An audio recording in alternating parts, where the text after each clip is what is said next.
आज सभी नृत्य की विवाह का आनंद लेने लगे। तभी कुछ यदु राजकुमार और द्वारका नगरी से बाहर खेलने लगे।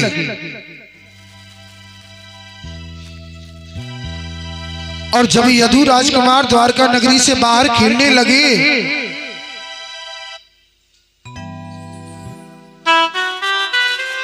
तो उन्हें कुएं में पड़ा हुआ एक गिरगिट दिखाई देने लगा।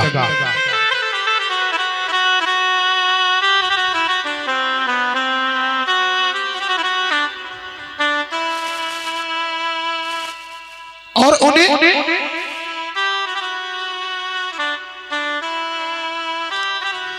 यदु राजकुमारों ने उस गिरगिट को निकालने की कोशिश की।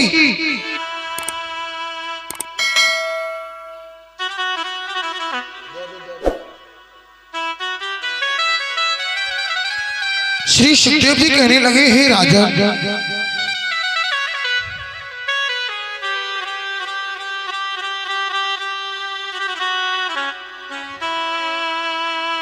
आज जब यदु राजकुमार उसे निकालने की कोशिश करने लगे तो उनसे वह गिरगिट नहीं निकल पाया।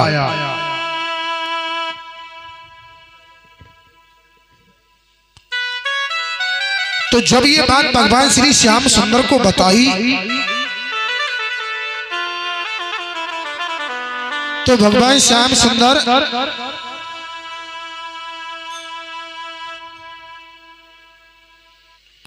दौड़े दौड़े आए और उस गिरगिट को अपने हाथों से निकाला। और जैसे ही भगवान का स्पर्श हुआ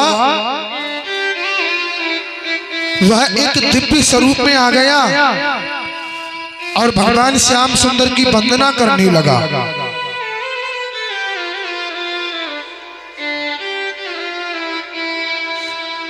कृष्णाय वासुदेवाय योगानां पतये नमः।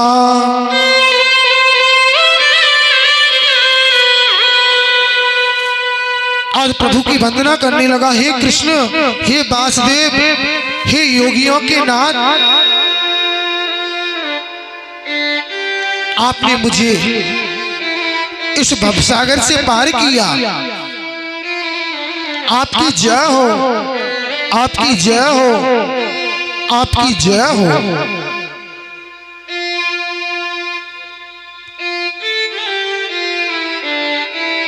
और वह गिरगिट पूर्व जन्म में एक नृग नाम का राजा था।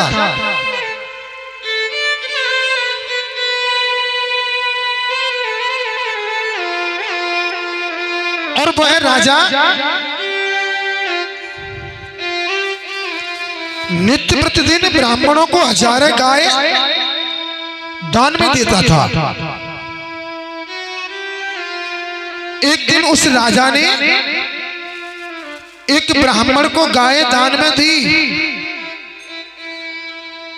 और वही गाय उन ब्राह्मण के यहां से खुल करके और पुनः फिर से राजा की गायों में आकर ही मिल गई। और वही गाय दूसरे दिन राजा ने फिर दूसरे ब्राह्मण को संकल्प कर दी। और जो पहले ब्राह्मण को संकल्प की थी ना, वो दौड़े दौड़े आए और कहने लगे, अरे राजन, यह तो मेरी गाय है, तुम मुझे वापस कर दो।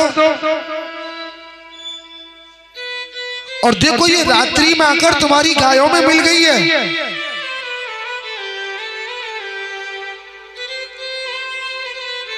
राजा ने कहा, मैंने तो उस गाय का संकल्प भी कर दिया। तो राजा ने दोनों ब्राह्मणों के हाथ जोड़े और कहा, हे राजन, आप दोनों ब्राह्मणों में से कोई भी इस गाय को ले लो, परंतु ये झगड़ा यहीं पर समाप्त कर दो।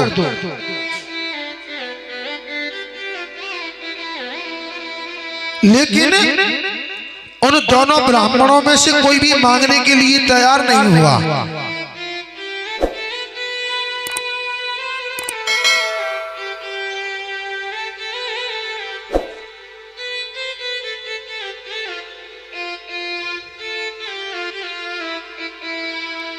तो राजा ब्राह्मणों को संतुष्ट न करने के कारण पाप का गामी हो गया।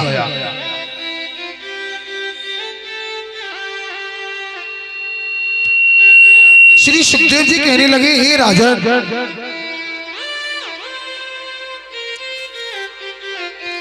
जब धर्मराज ने उसके पाप और पुण्य का फैसला किया तो देखा इसके पुण्य तो बहुत ज्यादा है और पाप बहुत कम है।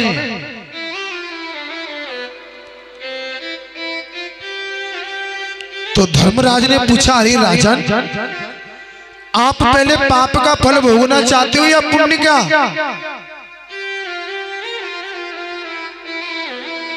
तो उस राजा नृग ने सबसे पहले पाप का फल मांगा।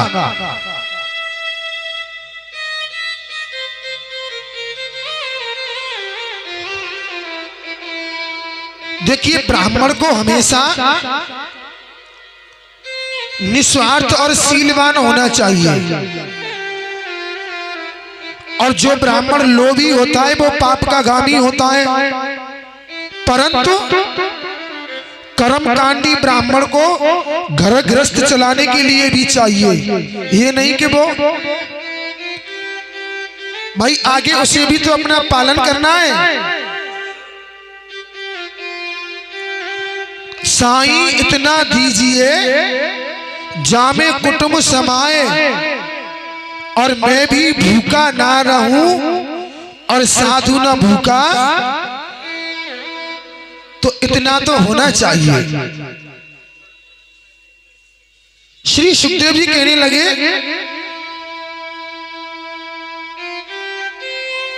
देखिए हमारे बीच में घुमक्कड़ कवि श्री गाफिल स्वामी जी, एक बार जोरदार ताली बजाकर इनका स्वागत करेंगे।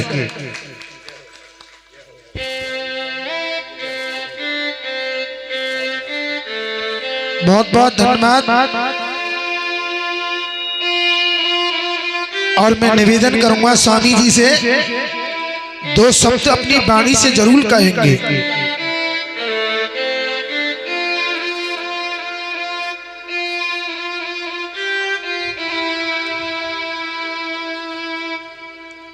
आज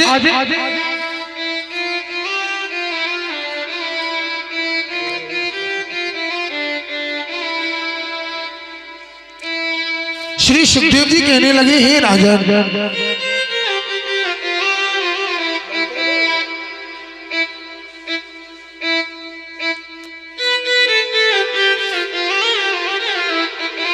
माइक दे दो इनको, दो शब्द जरूर कहेंगे। स्वामी जी, आप तो महान कवि हो, आपकी चर्चाएं तो बहुत दूर तक सुनते हैं हम लोग।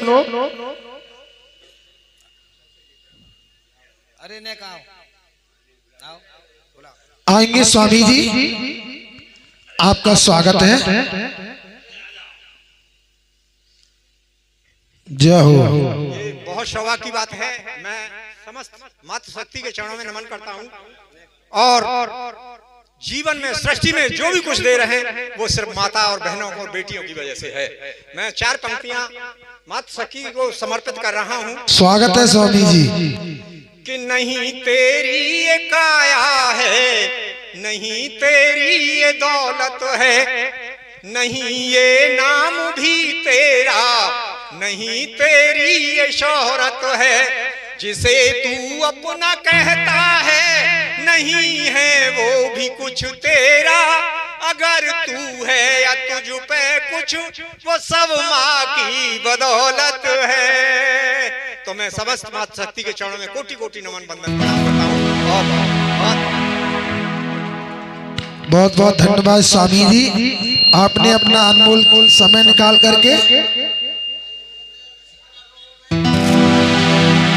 हो रहना नहीं अमर शरीर, हो शरीर नर धोखे में मत रह जइयो, रहना नहीं अमर शरीर, शरीर नर धोखे में मत रह जइयो।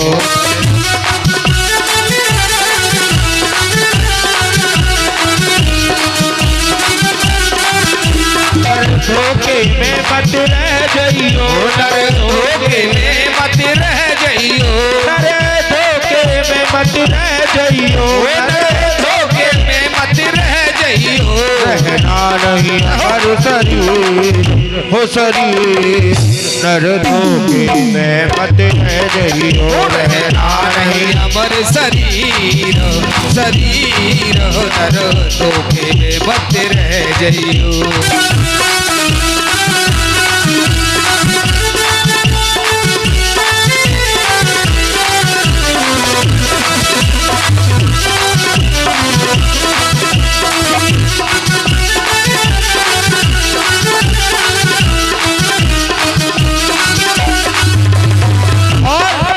यहाँ दो दिन के मेले हैं, यहाँ दो दिन के मेले हैं, यहाँ दो दिन के मेले हैं, यहाँ दो दिन के मेले हैं। उड़ जाते हंस अकेले हैं, उड़ जाते हंस अकेले हैं, उड़ जाते हंस अकेले हैं, उड़ जाके हंस अकेले हैं। यहाँ रहे न बड़े बड़े वीर होगे, नर धोखे में मत रह जइयो, रहना नहीं अमर शरीर, शरीर नर धोखे में मत रह जइयो।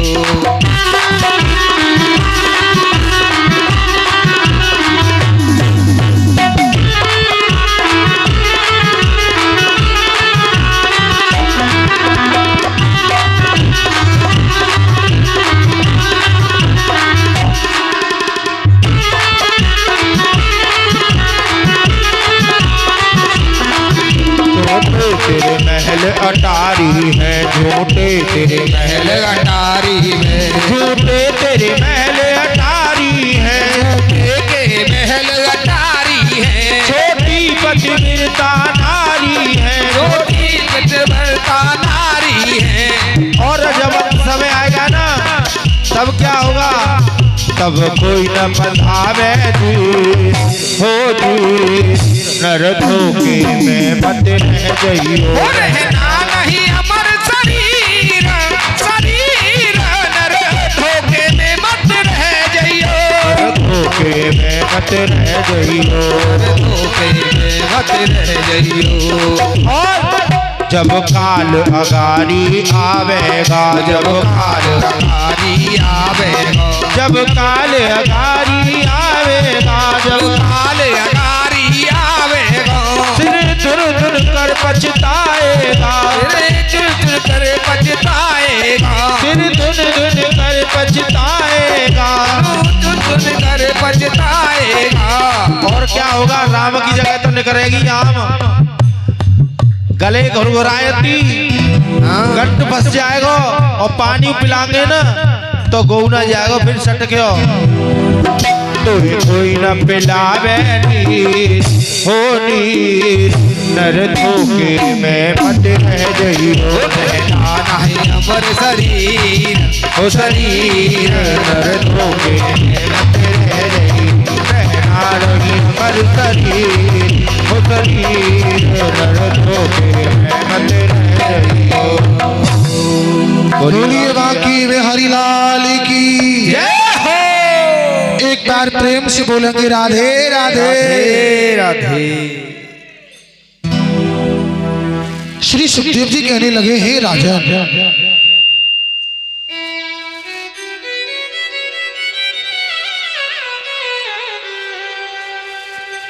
आज राजा तो धर्मराज ने उसे गिरगिट बना करके और एक कुएं में उसमें ढक्कन लगा दिया, और वो एक कुएं में पड़ा पड़ा जीव जंतुओं को खाने लगा।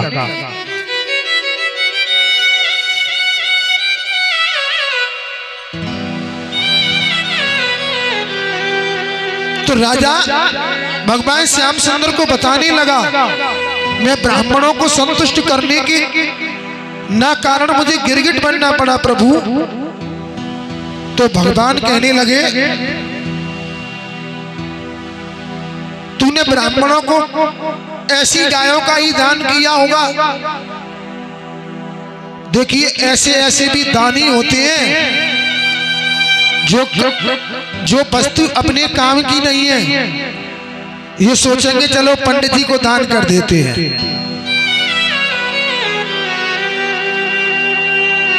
जो वस्तु अपने काम की नहीं है वो पंडित जी को दान हो रही है। तो राजा कहने लगा, अरे अरे नहीं, मैंने ऐसा नहीं किया। तो भगवान पूछने लगे, तूने कैसा किया? तो वह राजा उन सभी गायों का स्वरूप बतलाने लगा कि पयस्विनी तरुणी शील रूपा गुणो प्रपन्ना कपिला है मुसृंगी, न्याया अर्जिता रूप्य खुरा भत्सिता, धकूल माला भरणा ददावह। राजा कहने लगा, पहली बात तो यह है प्रभु, पयस्विनी, मैंने दूध देने वाली गायों का दान किया। तो बोले, तूने बुढ़ी गायों का दान किया होगा। बोले, अरे ऐसा भी नहीं किया, तरुणी जवान गायों का दान किया। बोले, तो तूने मरघनी गायों का दान किया होगा। बोले, नहीं प्रभु, कपिला हेम श्रृंगी, कपिला गायों का दान किया, एकदम सीधी सच्ची गायों का दान किया। तो बोले, तेरा पैसा 2 नंबर का होगा। कहने लगा, नहीं प्रभु, न्याया अर्जिता, मेरा पैसा न्याय का था, परंतु ब्राह्मणों को संतुष्ट ना करने के कारण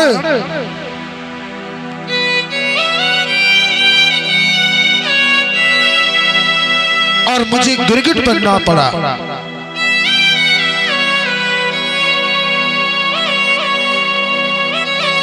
देखिए, इस जमाने में कोई किसी से खुश नहीं है। राजा के दान के पीछे वहां झगड़ा हुआ उन ब्राह्मणों में, तो राजा नृप को गिरगिट बनना पड़ा,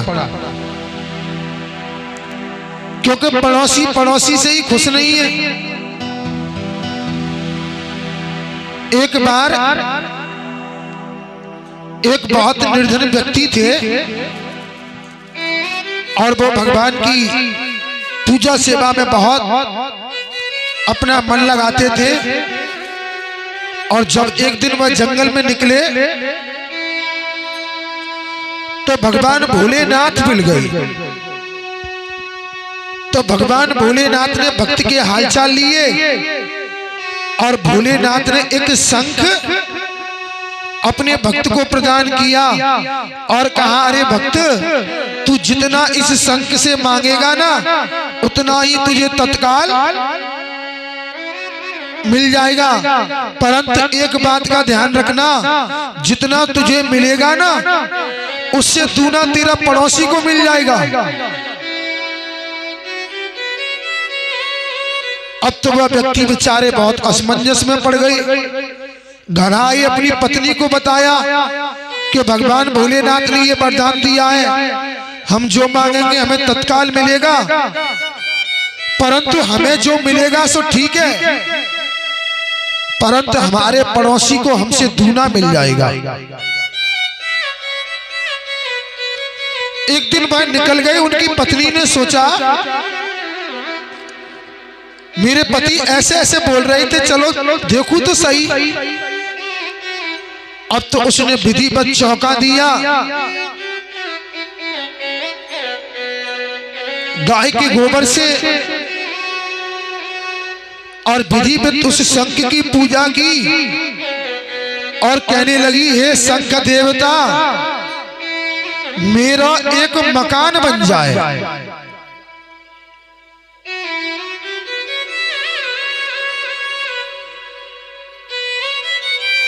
अब शंख देवता से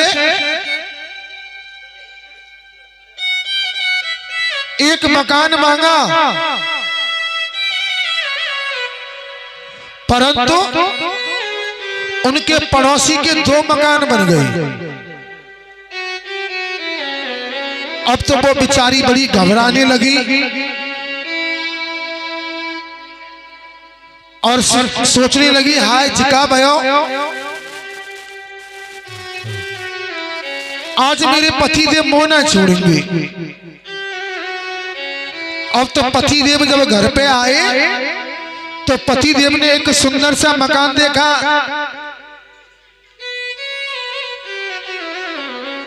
और पूछने लगी, अरे ये क्या है? बोली, स्वामी जो आपने शंख दिया था ना, मैंने तो उससे एक मांगा और मेरे पड़ोसी के मकान 2 बन गए। अब तो वो कहने लगी, अरे भाग्यवान, तुझ पर मांगना भी नहीं आया और देख मैं तुझे मांग के दिखाता हूं। अब तो फिर से विधिवत गाय के गोबर से चौका दिया और विधिवत पूजा आदि की। तभी वो कहने लगे, हे शंख देवता, मेरी एक आंख फूट जाए। अब तो उनकी एक फूटी और पड़ोसी की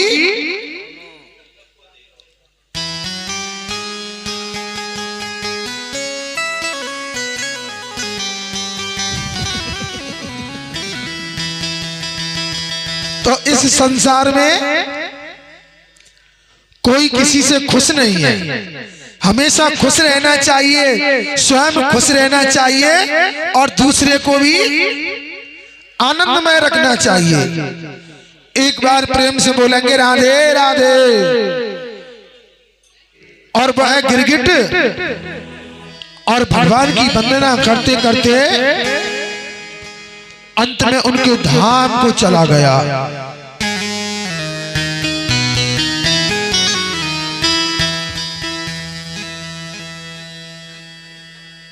श्री सुखदेव जी कहने लगे, हे राजन,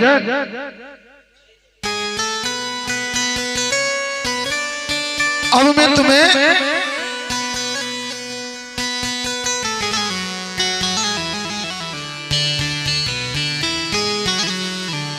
तुम्हारे पूर्वजों की कथा श्रवण कराता हूं, जिन्होंने भगवान श्री कृष्ण की आज्ञा से पांडवों ने राजसी यज्ञ आरंभ किया।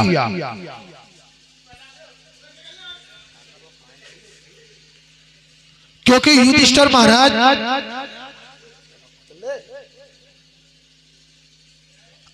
अपने भाइयों की शक्ति से और उन्होंने संसार को जीत लिया,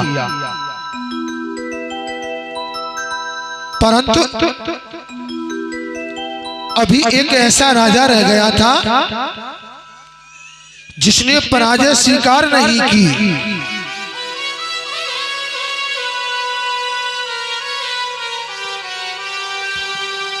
आज भगवान ने अपने साथ भीम को लिया और अर्जुन को लिया और एक महात्मा योगी का भेष बना लिया। सोचने लगे सेना को भी मरना नहीं पड़ी और जरासंध जीत लिया जाए। एक महात्मा योगी का भेष बना करके जरासंध के दरवाजे पर पहुंच गई। जरासंध नित्य प्रतिदिन हजारों भार सोना दान किया करता था।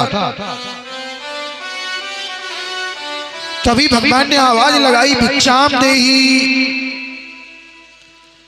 जरासंध एक पात्र में भिक्षा लेकर के आए और भिक्षा प्रदान करने लगे। तभी भगवान श्याम सुंदर कहने लगे, अरे राजन, हमें तेरी ऐसी भिक्षा नहीं चाहिए। तो कहने लगे, क्या चाहिए? बोले, हम मांगेंगे वो देना पड़ेगा। जरासंध सोचने लगा ये कोई ब्राह्मण तो है नहीं, कोई ना कोई बात जरूर है। बोली तुम क्या मांगना चाहते हो? बोले हम मांगेंगे, तुम बताओ देना या नहीं। जरासंध ने इस बात पर हामी भर ली और जरासंध पूछने लगा तुम हो कौन, पहले तो ये बताओ। भगवान कहने लगे नहीं, पहले दान का संकल्प करो।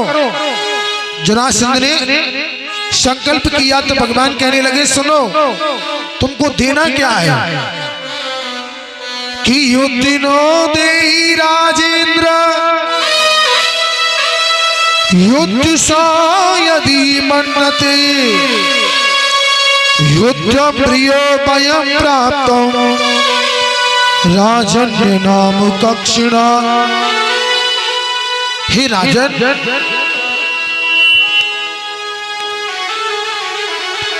तुम हम में से तीनों में से किसी एक के साथ मल्ल युद्ध कर लो। जरासंध कहने लगा मैं पहले ही समझ रहा था तुम कोई ब्राह्मण नहीं हो। अब ये तो बताओ तुम हो कौन? भगवान कहने लगे अरे जरासंध, ये पतला पतला सा खड़ा है ना, ये दुनिया का सर्वश्रेष्ठ धनुषधर और युधिष्ठिर का छोटा भाई, इसका नाम अर्जुन है। और ये मोटा मोटा सा खड़ा है ना,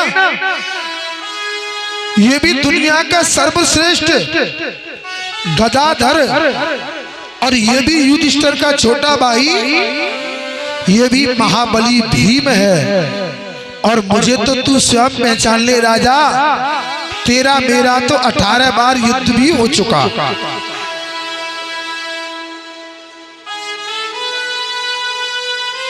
जरासंध मुस्कुराने लगा और कहने लगा अरे छलिया,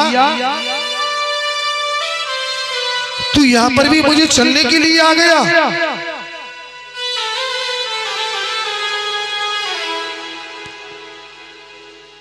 आज भगवान कहने लगे तुम हम तीनों में से किसी के साथ युद्ध करो।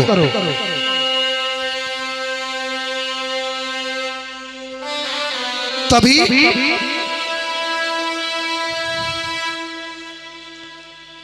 जरासंध सोचने लगा ये अर्जुन तो मुझसे उम्र में बहुत छोटा है, इसके साथ में युद्ध नहीं कर सकता। और हे कृष्ण, तुम मुझे रणभूमि से पीठ दिखाकर भाग चुके हो, मैं भगोड़े के साथ भी कभी युद्ध नहीं करता। हाँ, अगर भीम से मेरा युद्ध हो, क्योंकि भीम मेरे बराबर का योद्धा है। आज जरासंध ने भीम से युद्ध मांगा, दोनों एक दूसरे को मरने मारने वाला मल्ल युद्ध करने लगे।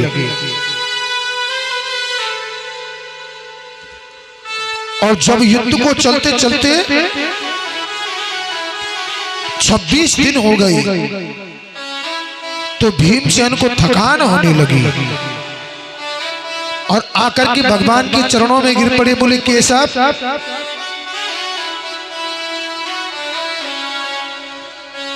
ये जरासंध मुझसे नहीं मारा जाता। भगवान कहने लगे अरे भैया भीम, तुम्हारी तरह हर एक प्राणी और अपने बल पर अभिमान करता है, और जब अपना बल काम नहीं आता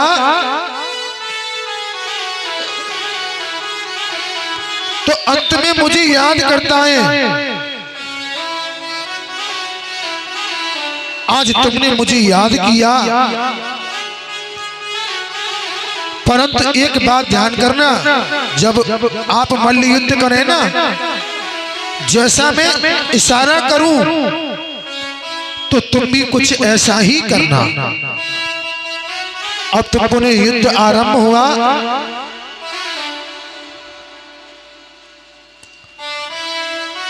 पुनः पुनः युद्ध आरंभ हुआ तो भगवान ने एक तिनका लेकर के उसे बीच से चीर दिया। तो भीम ने जरासंध को पृथ्वी पर पटक लिया और उसके पैर पर अपने पैर को रखा, दूसरे पैर को पकड़ के उसे बीच से चीर दिया, परंतु वह जरासंध फिर से जुड़ गया। भीम फिर से घबराने लगे, अरे केशव ये क्या हुआ, अब मेरे बस की बात नहीं है, ये मुझसे मारा ही नहीं जा रहा है। भगवान कहने लगे, अरे भीमसेन, तुमने मेरा पूरा भी इशारा नहीं समझा और इतनी जल्दी बाजी कर दी। बोले अब कि मैं जैसा करूं वैसे ही तुम करना। और पुनः मल्ल युद्ध आरंभ हुआ। बहुत घमासान युद्ध होने लगा, एक दूसरे को मरने मारने वाला युद्ध होने लगा।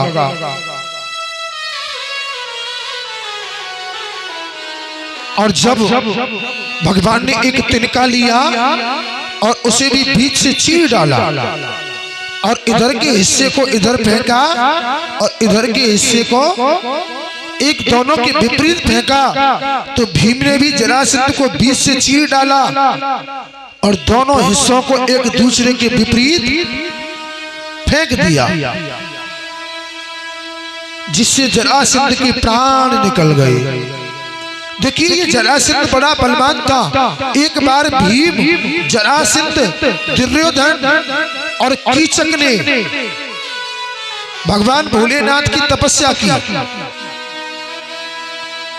तो तपस्या करते करते भीमसेन को भूख लगने लगी और भीमसेन उस तपस्या को बीच में ही छोड़कर भोजन की तलाश में निकल पड़े और पीछे से भोलेनाथ प्रकट हो गए। तो भोलेनाथ ने इन तीनों योद्धाओं को 10-10 हजार हाथियों का बल दिया। अब भीमसेन वापस आए, जब तक ये वरदान पा चुके थे।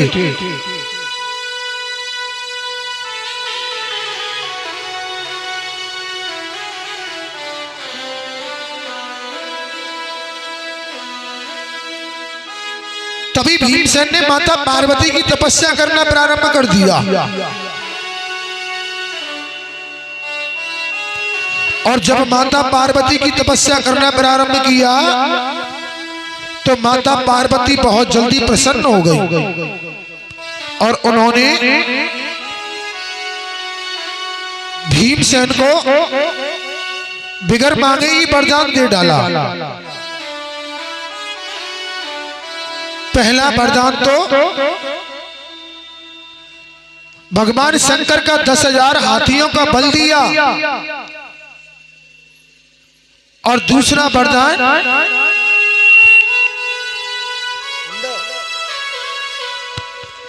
इन तीनों तामसी योद्धाओं की मौत भीम के हाथों से ही होगी। आज उसी वरदान स्वरूप भीम ने जरासंध को मार डाला। ये जरासंध जब पैदा हुआ था ना, तो ये 2 टुकड़ों में पैदा हुआ। संत ब्राह्मणों ने देखा, कहने लगे, अरे ये कैसा पुत्र है, ये तो 2 टुकड़ों में पैदा हुआ है, ये बस्ती के लिए ठीक नहीं रहेगा। तो उन दोनों टुकड़ों को नगर से बाहर फेंकवा दिया गया। तभी वहां होकर के एक जरा नाम की राक्षसी निकल रही थी और उसने इन दोनों टुकड़ों को जोड़ा, तो जुड़ते ही ये जिंदा हो गया।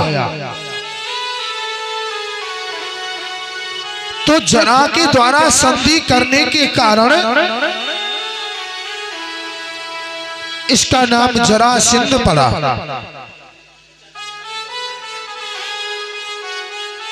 आज भगवान ने अपने धाम को भेज दिया और जरासंध के मुकुट को जीत करके लाई।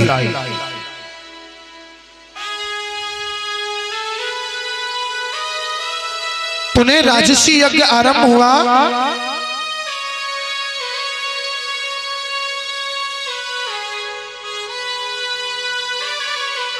आज विश्व के राजाओं को जीत करके लाए प्रभु।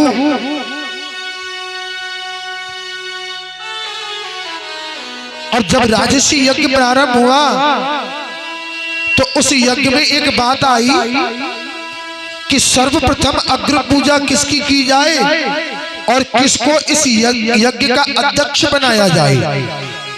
तो सहदेव ने कह दिया अग्र पूजा के अधिकारी ही भगवान श्री कृष्ण हैं। और कृष्ण का नाम सुनते ही भगवान की दूसरी बुआ का पुत्र शिशुपाल खड़ा हो गया, पांडवों की खास मौसी का बेटा। और कृष्ण का नाम सुनते ही इत्थम निसम धम घोषा सुदस्य पीठा उत्थाई कृष्ण गुण वर्णन जाते मन्यु। पांडवों से कहने लगा, अरे पांडवों, क्या तुम्हारी मति मारी गई है? अरे 4 दिन से द्वारका का राजा बन गया, आपने पूजा का अधिकारी बना दिया। घर घर माखन चुराने वाला, गाय चराने वाला, गोपियों के साथ नाचने वाला।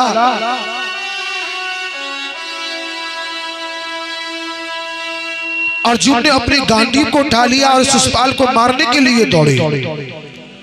तभी भगवान ने इशारा किया, बोले नहीं पार्थ, ये जो कुछ कहता है इसे कहने दो।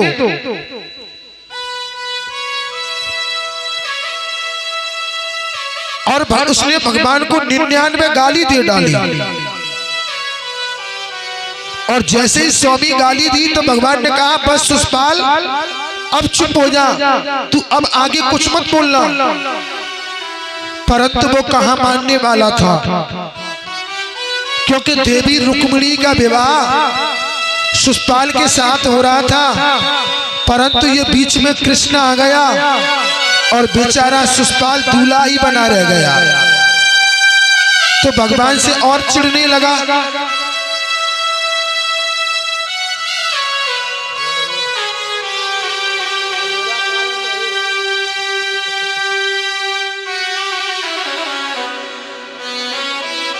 और जैसे ही उसने भगवान को 101वीं गाली दी तो प्रभु ने अपने सुदर्शन चक्र से उसके धड़ को, उसके सर को धड़ से अलग कर दिया। एक बार प्रेम से बोलेंगे, राधे राधे। देखिए, ये शिशुपाल जब पैदा हुआ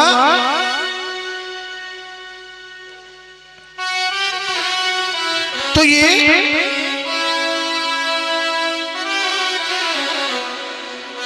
इसके 3 नेत्र थे। और कहने लगे, अरे ये कैसा पुत्र, इसके तो 3 नेत्र हैं, ये तो पुत्र ठीक नहीं है। तो कुछ विद्वान लोगों ने बताया, जिसकी गोदी में जाते ही और इसका एक नेत्र समाप्त हो जाए तो समझो शिशुपाल का काल उसी के हाथों से है। जब स्त्रीवा ने पुत्र को जन्म दिया तो सभी स्त्रीवा को बधाई देने के लिए आने लगे। तो स्त्रीवा अपने पुत्र को सभी की गोद में देने लगी। और जब गोद में देने लगी और भगवान भी अपनी बुआ के यहाँ गए थे,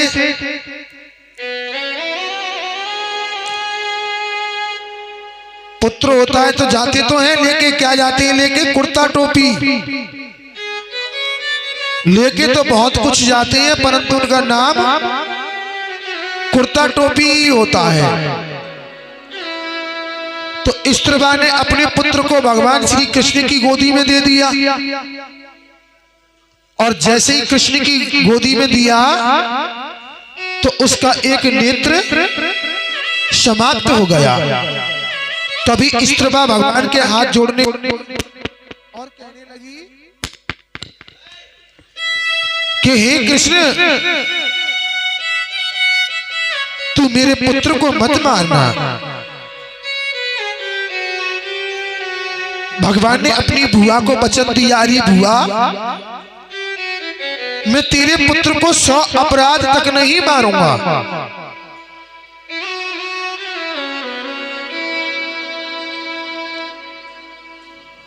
और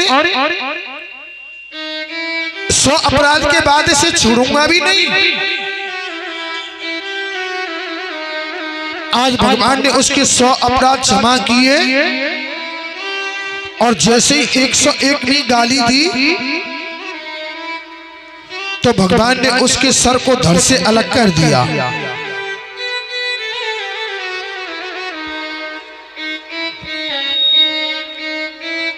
अब तो शोर होने लगा कि कृष्ण ने शिशुपाल को मार डाला।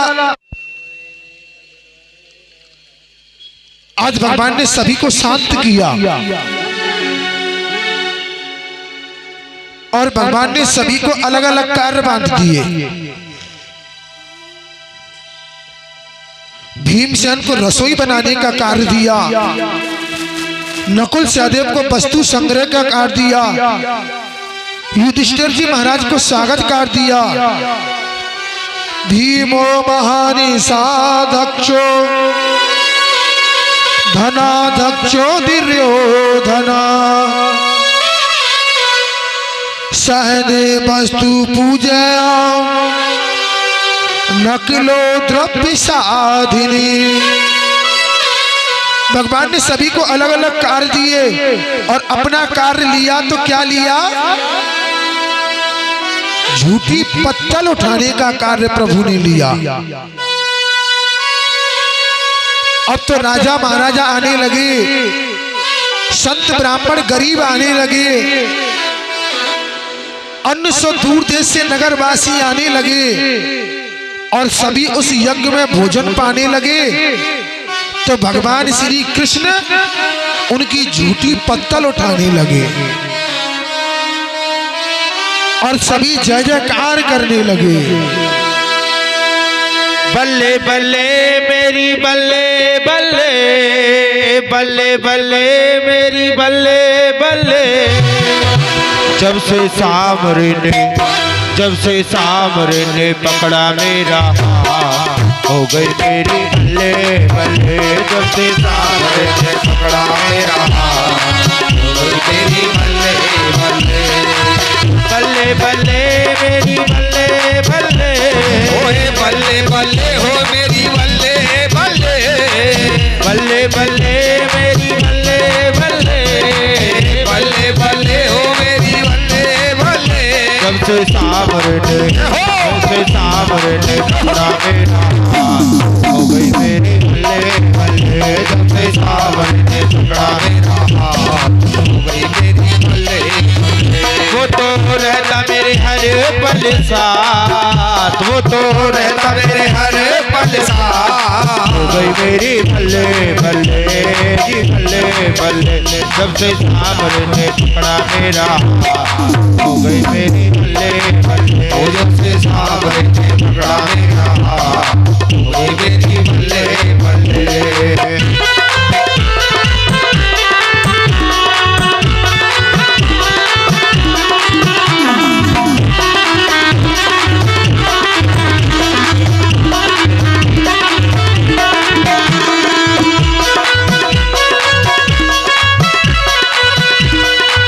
बिगड़ा वो पत्थर मेरा पल में संवारा है, बिगड़ा वो पत्थर मेरा पल में संवारा है।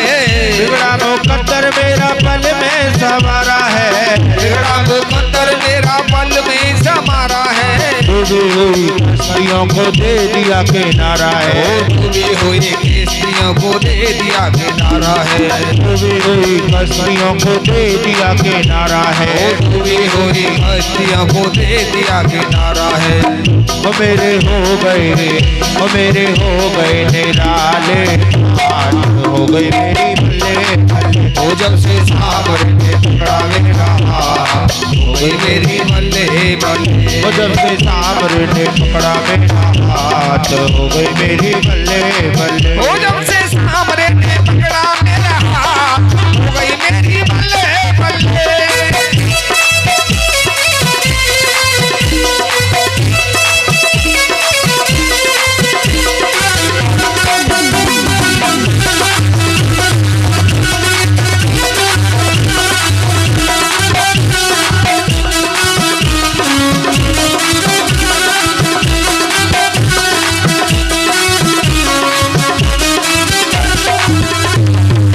सामरे के बिना मुझे कुछ नहीं भाता है, सामरे के बिना मुझे कुछ नहीं भाता है, सामरे के बिना मुझे कुछ नहीं भाता है, सामरे के बिना मुझे कुछ नहीं भाता है। मेरा मेरे सामरे से प्रेम का ही नाता है, मेरा मेरे सामरे से प्रेम का ही नाता है, मेरा मेरे सामरे से प्रेम का ही नाता है, मेरा मेरे प्रेम से प्रेम का ही नाता है। मैंने सामरे से प्रेम की गांठ हो गई मेरी बल्ले बल्ले जी बल्ले, जब से सामरे ने पकड़ा मेरा हाथ हो गई मेरी बल्ले बल्ले, जब से सामरे ने पकड़ा मेरा हाथ हो गई मेरी बल्ले बल्ले, जब से सामरे ने पकड़ा मेरा हाथ हो गई मेरी बल्ले बल्ले।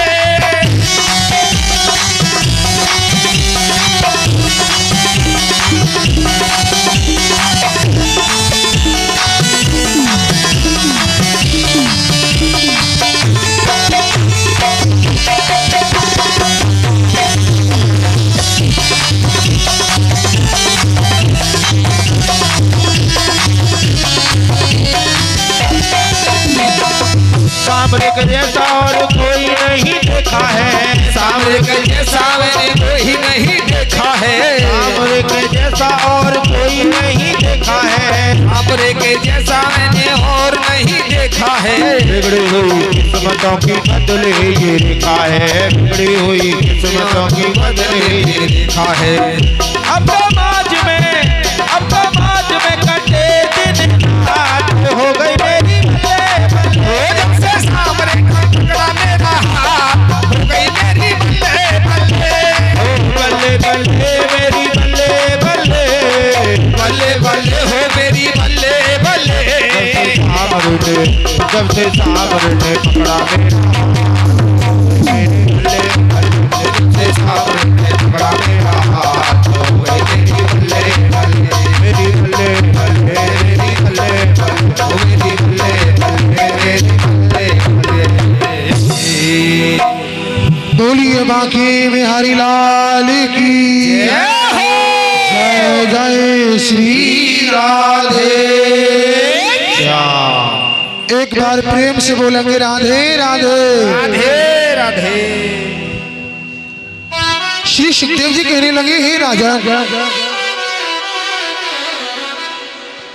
आज भगवान श्याम सुंदर आज पांडवों का राजसी यज्ञ। श्री सुखदेव जी कहने लगे, हे राजा,